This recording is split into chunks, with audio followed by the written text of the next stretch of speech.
According to White House officials just yesterday, they have confirmed that the Trump administration is now going through the second round of layoffs.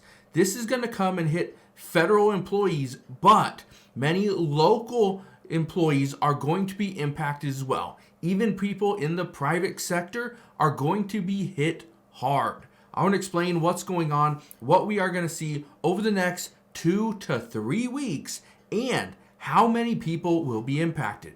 Spoiler alert, millions and millions of Americans are going to feel the pain as a result of the next round of layoffs. So I'll break all this down in just a moment, but before I do, all I ask is one thing. Takes 2 seconds. Go ahead, hit that like button if you enjoy these daily updates, and now let's begin.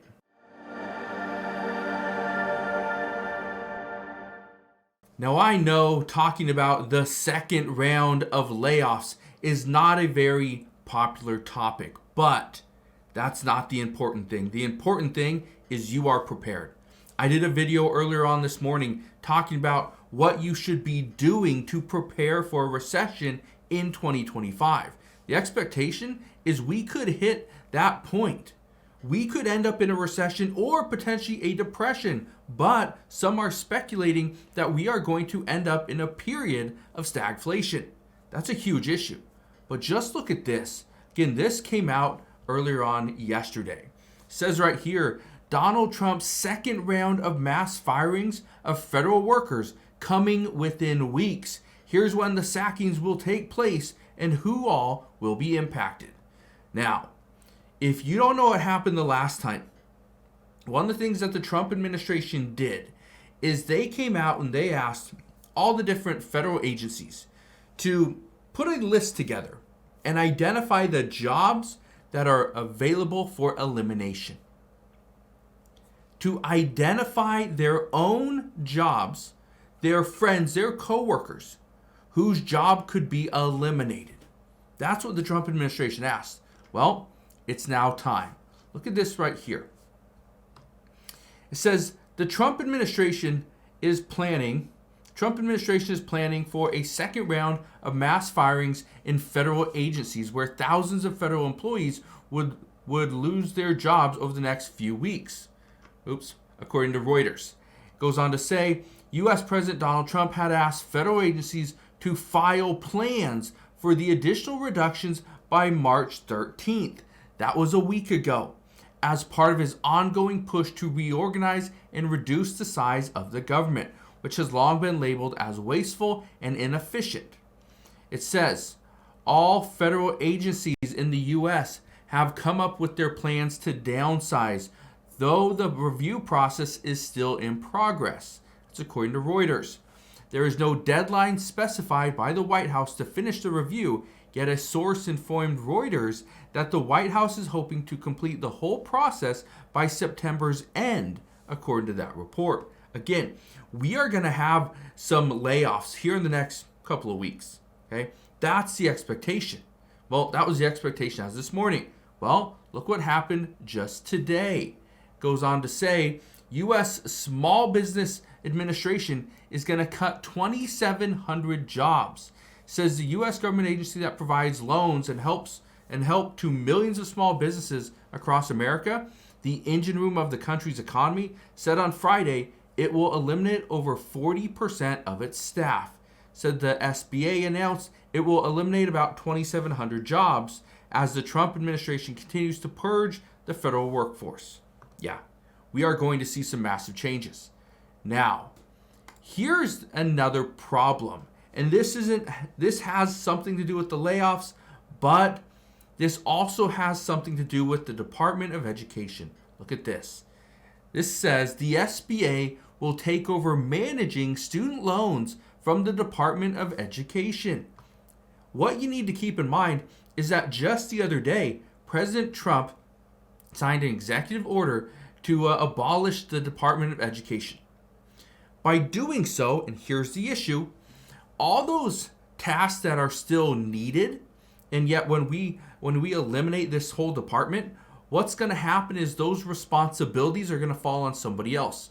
So now the Department of Education was responsible for managing the student loans. Guess what? It's now going to move over to the SBA. But the problem is the SBA is going through a little bit of a downsizing with 2,700 jobs now being cut. Again, this is just the start of the second round of these federal layoffs. Keep in mind, in the first instance, we saw about 80,000 plus people, federal workers, that accepted that involuntary resignation, or their delayed resignation, which meant they would get paid, they'd get benefits from the beginning of, February, and goes all the way on to, or the end of February actually, and it went all the way on to September 30th. Well, some of those people have already been let go. But look at this. I want to show you this. Because if you think that it's just these bigger federal agencies that are going to be seeing layoffs, no. I was talking to a friend of mine, and he was saying that his cousin works for a cleaning company. Over in the Washington, D.C. area. Guess what? They are not cleaning those buildings anymore. According to his cousin, he will only be working until the end of this month. So as of April 1st, and it will not be an April Fool's joke, his job will be over. He will be terminated because they are not getting enough work. Look at this. It says right here, the CDC and the NIH and more health agencies brace for layoffs with Doge and RFK Jr.'s restructuring. Yeah, we are going to see some massive changes. Look at this one as well. It says, we care. In one call, 400 fish and wildlife workers lost their job. That report came out just yesterday. So people from Fish and Wildlife, the CDC, from the Department of Health and Human Services, they're all losing their jobs. Okay? But think about this for a second. And I want to paint this picture because this is what I've been talking to people about over the past several weeks. Is just because you don't work for the federal government doesn't mean you won't be impacted. Here's how millions of people are going to be let go as a result of what's happening in the federal government. When the federal government decides they're going to stop spending money, guess what happens to Johnny, who's working for the federal government? Well, he doesn't get a paycheck. And if he doesn't get a paycheck, he can't go and take his kids to the movies. He can't go and take his wife out to dinner. He can't, continue to pay for that $700 or $800 car payment that they have 2 or 3 of. Okay, a couple of the cars are going to have to go. So he's going to have to get rid of the car, which means, okay, is he going to give it back to the bank? Is he going to sell it for a loss? Maybe he's going to sell it for a little bit of a profit. Probably not, but you get the idea. Okay, he's going to struggle.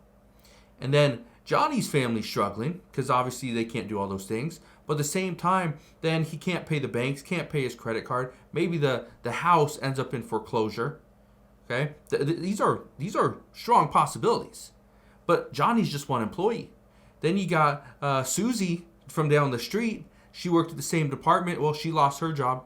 So she can't take her family on vacation. No, she's not buying her husband the new watch that he wanted. So that jewelry store that was hoping that all these federal employees still had money coming in, well, they're not making sales. So the car dealership was hoping to get some new cars sold. Well, that's not happening. Okay? The amount of money coming back from the IRS from your tax return for this year, well, it's lower. So can't really do that. And now you don't have a job, so there's your safety net. Now you got to use your 3 to 6 month emergency fund that hopefully you had, right? You see the idea here? You see how it just trickles down? And then think about this. All those different federal buildings, okay? You probably think, okay, well, they're not hurting, right? They've had a lot of money coming in. Well, guess what? They may not be hurting, but now what about those people that they hired to clean the office? Not clean the office anymore. What about they were thinking about buying new furniture? Okay, they're going to buy new office furniture, desks, different calendars, whiteboards. They're going to buy chairs, office chairs, okay, couches for reception areas, things like that. Well, they're not buying those anymore. So the person that had that business that was selling all those the office furniture, the commercial furniture, They're not getting the sale. But yet they were relying on that sale to pay their house payment. You get the idea here. It just keeps trickling and goes on and on and on. Eventually, the entire U.S. economy is going to feel the pain. But I said this before, is what President Trump doing and what the Department of Government officials are doing, is this something that needs to be done? According to many economists, many experts, they say this is something that we should have done years ago.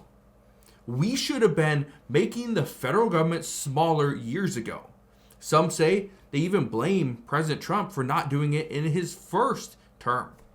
They blame the Biden administration. They didn't do it. They blame the Obama administration. They didn't do it in 8 years. So some are saying that, yeah, there's problems. And we have to fix these problems now. But by fixing them, every single person here in the United States and abroad are going to feel the effects. So we'll see what happens.